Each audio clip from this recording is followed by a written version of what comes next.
Well, good morning. It's the last Sunday of the year, and I literally had to write it in my notes. Every time I preach somewhere, I always forget to introduce myself, so I should do that. I'm Nick. As we get started, would you just go ahead and sit as far forward in your seat as you possibly can? Sit as far forward as you can, and then once you get to the edge, go ahead and just exhale all of your breath. Just exhale all of it. I made a promise that I'd have everybody at the edge of their seat and breathless, so just wanted to make sure. Well, I eloquently introduced myself. I want to introduce someone, the love of my life, the reason why I wake up every morning. So I just want to introduce you. There you go. Yes. I think there are some more pictures. I'll get out of the way so you can see them in their full glory. Yeah, that's Stark. That's Stark. He's my dog. He's literally the reason why I get up every morning. He licks my face to tell me he's ready to go. I have a shirt that my wife got me with, it says Stark, and it's just a bunch of his pictures. So I just love him. What else? Oh, I almost forgot. Here's my favorite picture of my wife. I should introduce my wife, Selena. That's her up there in the top corner. That's my wife, Selena. And our boy, Stark, there. He's a very distinguished, gentle dog. No, I think I have a better picture. Here's a better picture of my wife. That is the day that I proposed. We're still waiting for the answer, but no, I'm just kidding. I proposed to her on that day, and my goal as her husband is to make her smile like that every single day. That's the only day I've done it, but my goal is to get that smile on her face. My wife is a middle child. And so, you know, middle children, right? So she's a middle child. She had an older brother, D, and so going through school, she always had to follow D through all the grades. So she would have teachers that would ask, are you D's sister? And she's like, no, definitely not. I don't even know who that is. But she was always essentially known as D's sister. And then she graduates from high school. She goes to college. She would come back to her high school, and my wife was a stellar athlete. I'm going to brag real quick just because she's my wife, and you don't have a choice. You have to sit through it. I'm sorry. So she was an incredible water polo player in high school and in college. She played D1 in college. She took her team to 3 different CIF championships, 2-time MVP of the league. She's a stud. And so she has like all these banners and accolades. You know, she's like in the Hall of Fame at her school. And her younger brother was going to school when she came back from college, and he was playing water polo, and they'd be like, oh, you're Nico's sister. And she's like, who's Nico? What? Do you see my name in the banners? What do you mean Nico's sister? You know, but she's a middle child. And then she's been coaching water polo for like 10 years at Canyon High School. She's a teacher there as well. And so going around to all these different pools as a coach, she would get asked every once in a while, oh, are you Maria's daughter? She's like, what are you talking? She's never even played water polo. She ran like a water polo organization, but a water polo club. But she's like, how do you know her? You know, I played in high school, college, I coach. I've been coaching for a decade, and you know me because of my mom. So it gets better. She had been going to this church, a church for like, I don't know, at least 9 years, since her brother was in preschool. He went to preschool there. And she'd been going there. The pastor never knew her name until I got hired, and then everybody started calling her Nick's wife. So at the church that she basically grew up at, nobody knew her other than Nick's wife. And then it gets even better.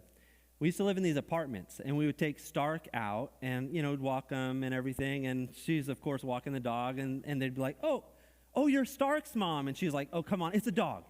So that's my wife. She's always known as somebody's something. So if you just want to make her feel comfortable, I mean, we're fairly new to this church. Just call her Nick's wife. That would make us feel very comfortable. You can do that. If you're new here to Canyon Hills, I just want to say welcome. I'm Pastor Nick. I oversee connection. So if you're wanting to connect in any ministry at this church, I'm trying to centralize everything. I want it to be easy for you to get connected. I want to help you with that. So if you're new or you've been coming here for a while, you're looking to get connected into whatever it is, you can come through me. That's my passion. Good news and bad news. I'm the substitute preacher. So I'm not the guy that's usually here doing this. So substitute preacher means that we're going to watch a video today. So no, I'm just kidding. Wouldn't that be great? Just one episode of The Chosen. I don't know. Good news and bad news is the good preachers will be back, but they won't be back till next year. But next year is next week. So good news and bad news there. We've been studying through 1 Kings for a couple months now. And as we've been going through this series, we've been going through as a church, we've kind of connected it into our Christmas series, the Hope is Here series, which is closing today. And as we're going through that, I thought it would be a perfect time to talk about coming out of that and into our next series. This is, I'm literally like bridging the gap between two series. So the message I'm teaching today is literally just kind of its own thing. It's really weird. It's just a gap, a bridge between the gap. Anyway, not that you cared, right? So 1st and 2nd Kings are part of the Jewish patriarchal history. It tells history. These are real events that happened in history. 1st and 2nd Kings is part of a historical section in the Bible, but also just in our historical knowledge. Chronicles, 1st and 2nd Chronicles, covers the same timeline. And so we ask ourselves, why would you have two separate accounts for the same historical time period? And there's a reason for that. They're very different. The 1st Kings, 1st and 2nd Kings, is part of the Deuteronomistic history. The Deuteronomistic history is really from Joshua, goes through to like Ezekiel, and essentially there's this tone in that history. You cover through, you go through that, and then 1st and 2nd Chronicles goes through it essentially again. And so as you're reading the Bible, you'll go through this same history twice, and they just have different tones. Not that they contradict, they don't contradict, but they are different.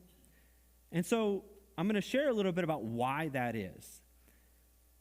Liberal critical scholars would say that you basically have two separate views, right? So you have, I don't know if it already showed on the screen, but you have the Deuteronomistic history and you have the chronicler.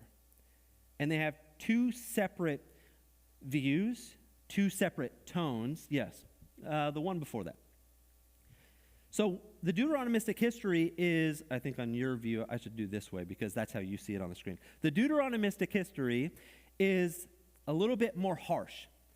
So you have a lot more critical views. You have this emphasis on disobedience and the punishment for violating God's law, while the chronicler is a lot more positive. And there are things that are just not even introduced. Like, for example, David's sin with Bathsheba isn't even mentioned in the Chronicles. So you look at that and you're like, well, what's the deal? Why are they so different?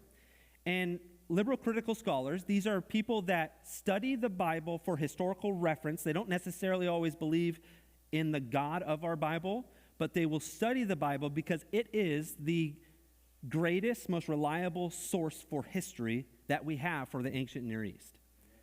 And that is just a fact. I mean, we study all kinds of archaeological evidence. The most, the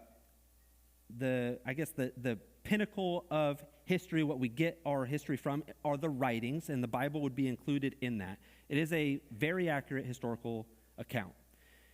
And so when we're covering these two historical pieces of the same time period, liberal critical scholars would say it's not much different than you have like one view on everything that happened and another view, as if, like when an event happens today, you have Fox and Newsmax will say one thing about it, and then you have MSNBC and CNN will have a completely different take on the same event, right? And if you really want to get wild, you'll go and see what Babylon Bee has to say about everything.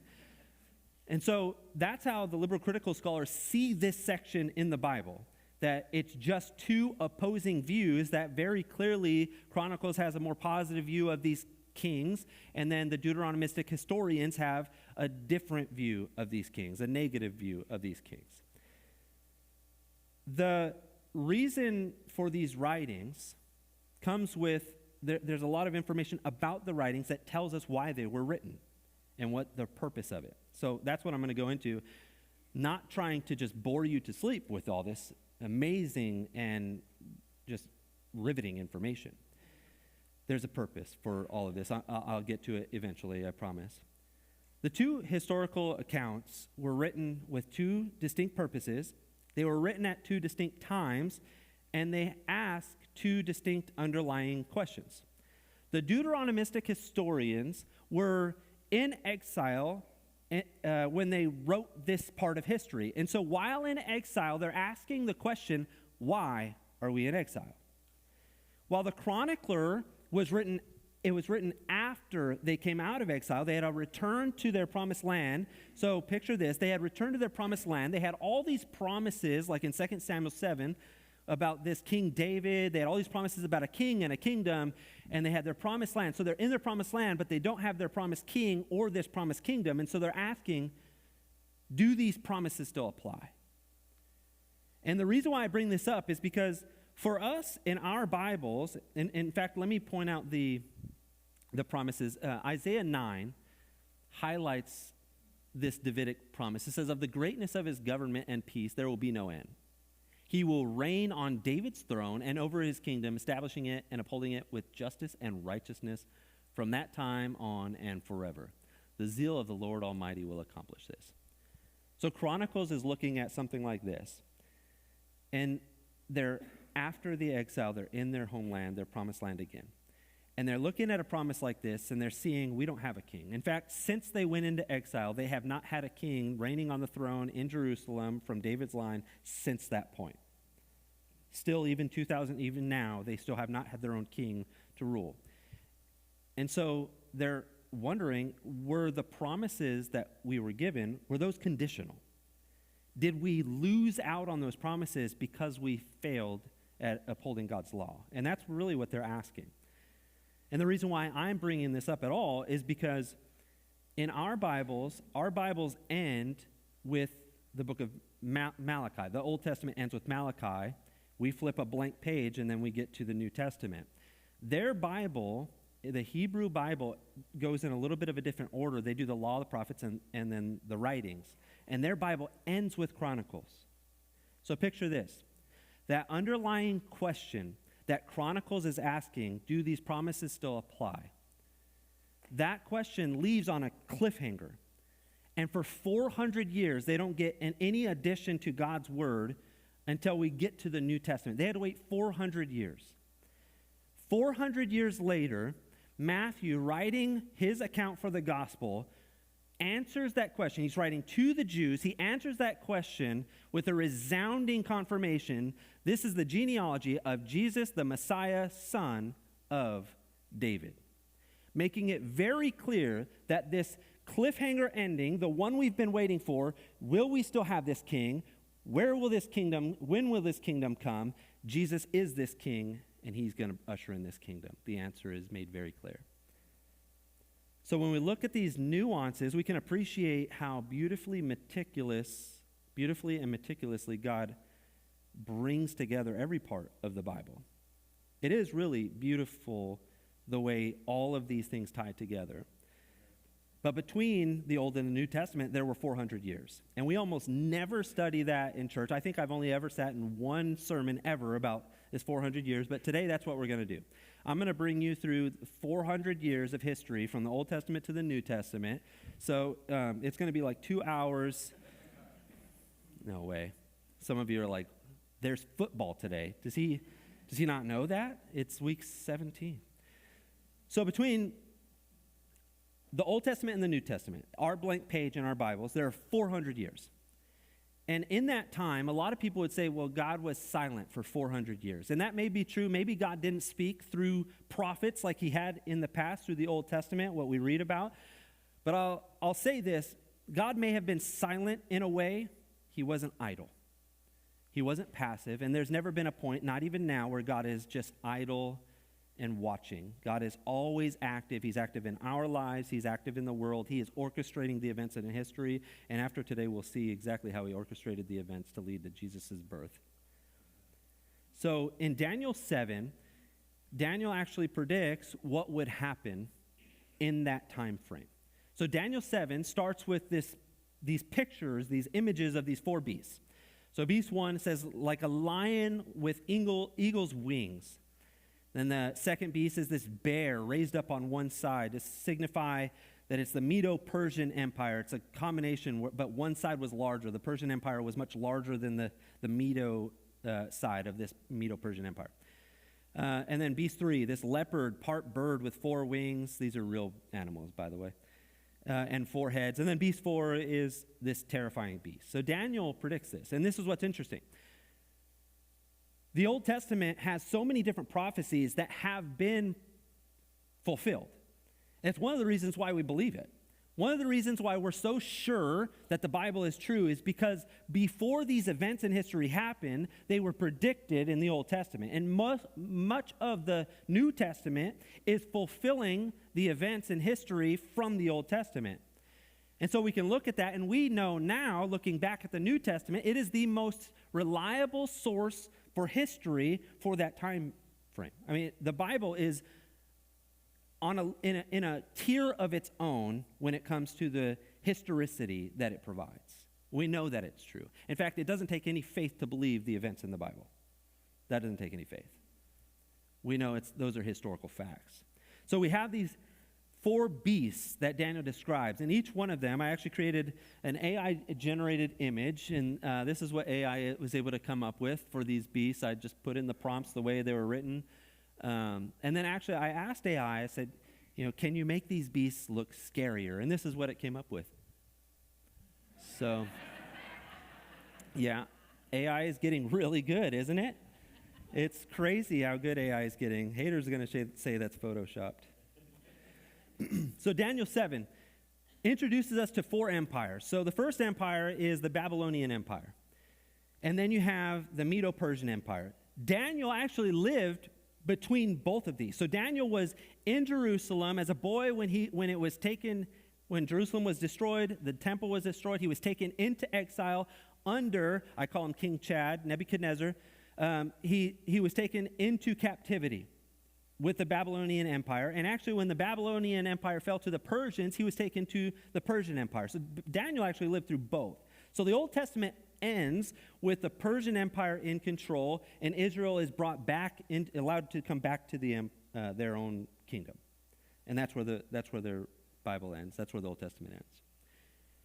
In that time, from there to when we pick up in the New Testament, we see it's a very different world. And the reason why is because 2 different empires had come and rose to power in that time. The first was the Greek Empire. Alexander the Great led Greeks in a conquest, and he dominated the entire known world by the time he was age 32. It was a swift empire. That's why the description that Daniel uses for this empire was this leopard with wings to try to illustrate how fast Alexander's empire came in. When Alexander was a kid, his father didn't think he would amount to much. So all Alexander liked to do was read. And so he got him a tutor, a guy you've probably never heard of. His name was Aristotle. And when Alexander was 19 years old, his father, Philip of Macedonia, was assassinated.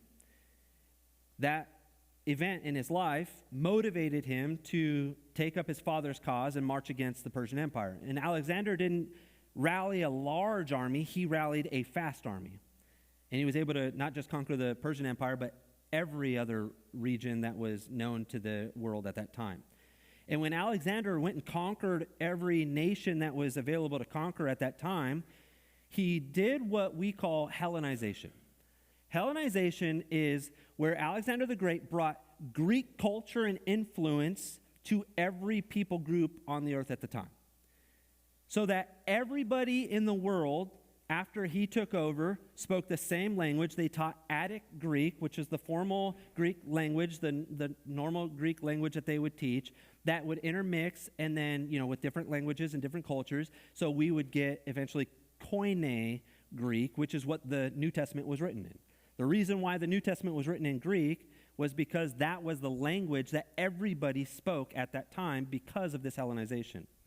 So the Greeks brought Greek culture.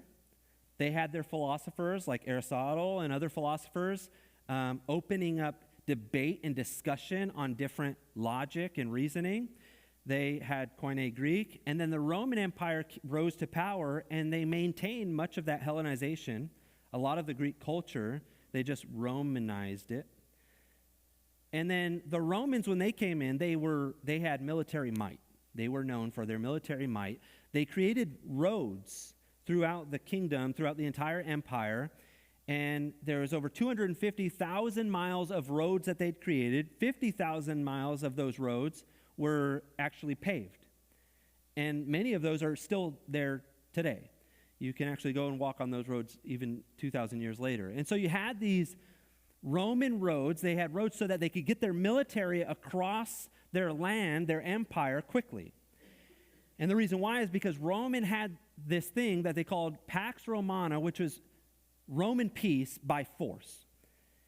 Nations and people groups weren't allowed to go to war under Roman rule because their military would be there to make sure that none of this battles and combat would happen. So it was peace by force. And here's why this is important. Imagine for a second, God is orchestrating the events in history because he's about to send the greatest event into history. And so what you have are what I would say these four main things, but this isn't an exhaustive list. I think God probably did many things that would set this up, but four things that were true when Jesus stepped into history. One was a common language. Everybody spoke Greek. Two, philosophical dialogue. You were able to actually have these spaces for debate and dialogue about different worldviews. Number three was fast travel. You could travel these roads throughout the nations, through the lands, and then you could also travel by ship through the Mediterranean Sea, and then for no war. So imagine this for a second. When Jesus stepped into our history, when he stepped into our timeline, you had everybody speaking the same language, you had philosophical dialogue, you had no wars, and you had fast travel. It was the perfect point for the greatest event in history to take place, so that when Jesus came, he died, he resurrected on that third day. That event, the event that would change human history for not just the rest of our lifetimes, but for the rest of eternity, that event was perfectly placed so that the message of that event could spread all throughout the entire known world to every person under the common language as fast as humanly possible.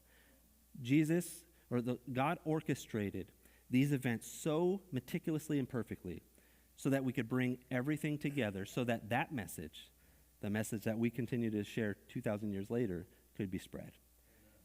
God may have been silent during those 400 years, but he was not idle. He was at work orchestrating. Kind of makes you feel like you're just part of a Sims game, doesn't it? Like God's really has anybody ever played like the Sims game? They're like, do you guys think that we're just Sims on somebody's phone? Nah. Yeah, I don't know. Anyways. So remember that question that the chronicler was asking? What about that kingdom? Jesus began his ministry answering that question.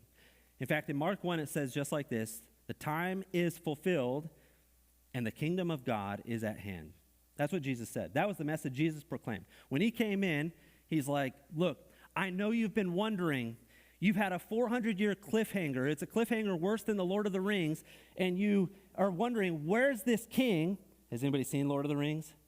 That cliffhanger hits, doesn't it? You're like, wait, what? The movie just ends? We're just like about to do something. They're walking through it. Anyway, so 400 years from that point, there's this cliffhanger. They've been waiting for the answer for the sequel. And the Twin Towers, we only had to wait a year. And so Jesus comes in and he steps in and he answers it. The kingdom is at hand. Jesus responds to that. A new kingdom has arrived. There are many kingdoms. There have been many kingdoms through the earth. Many of them have fallen. All of them have fallen short of the everlasting kingdom.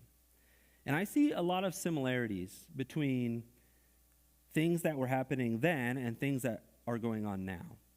When I read through this historical time period, there are just some things that are very similar. Like, for example, they at that time were more connected than ever.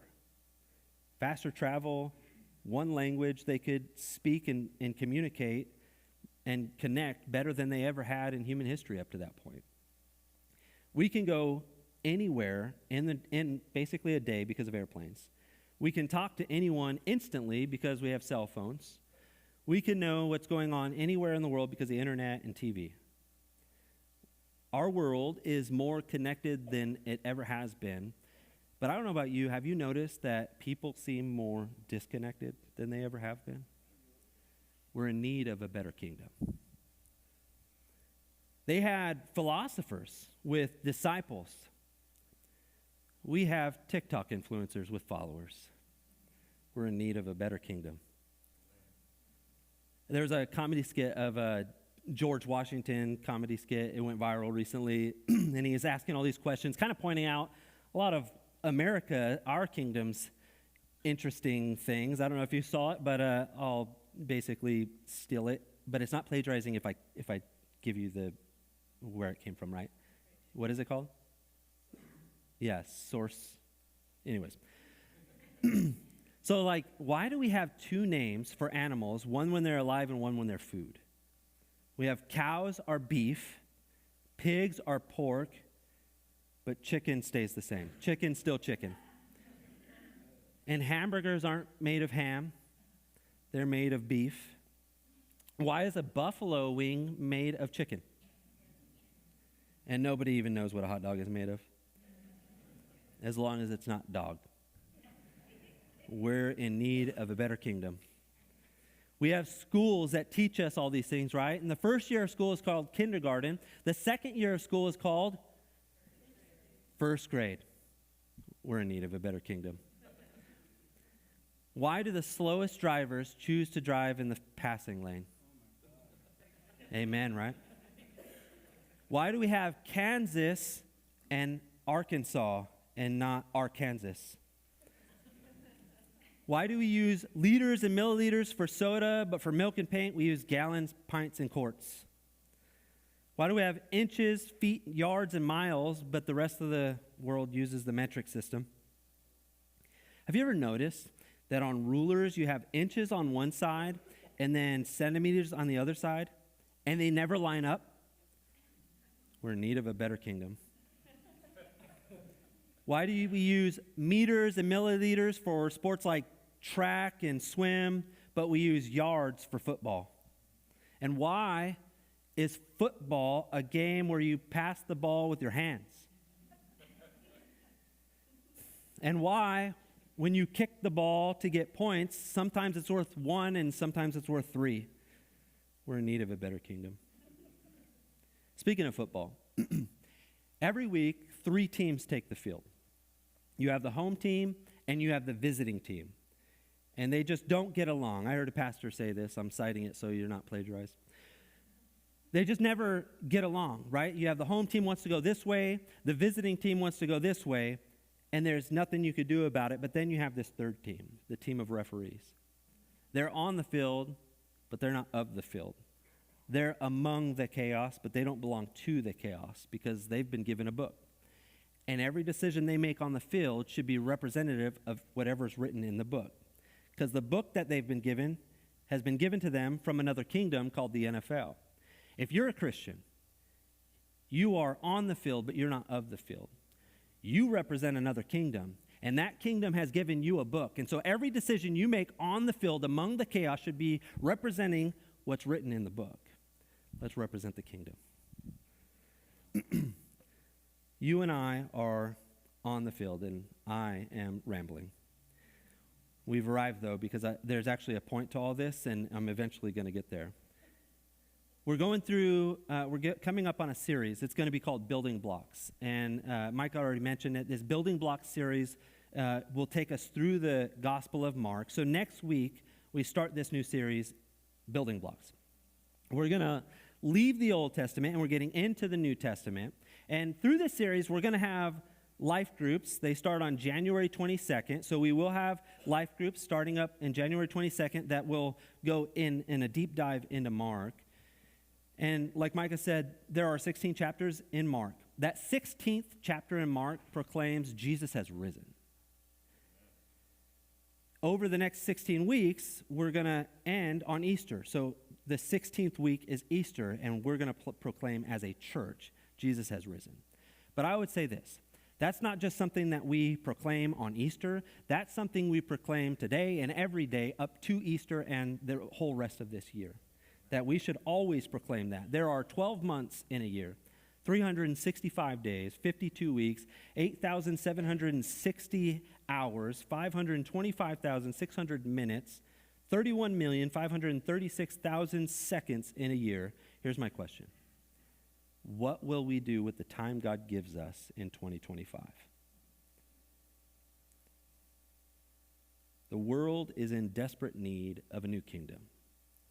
The Jews waited 400 years for that king to arrive. We've been waiting over 2,000 years for that king to return.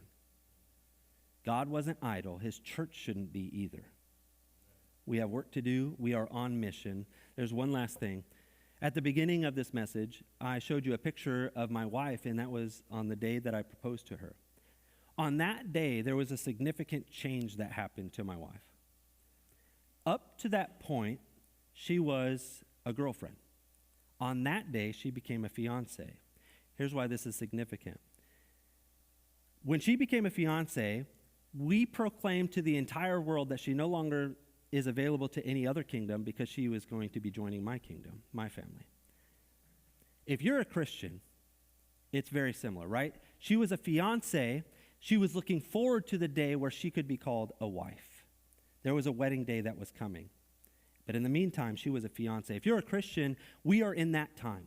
We're in the in-between time. If you're a Christian, you no longer are what you were. You no longer belong to any of the empires and kingdoms that this world has to offer. You're not part of this world anymore because you belong to another kingdom. But there is a day coming when that king, and our kingdom will come back, and that's the day that we're longing for. Just like a fiancé waits for that wedding, we, the church, wait for our king to return. We are called the bride of Christ.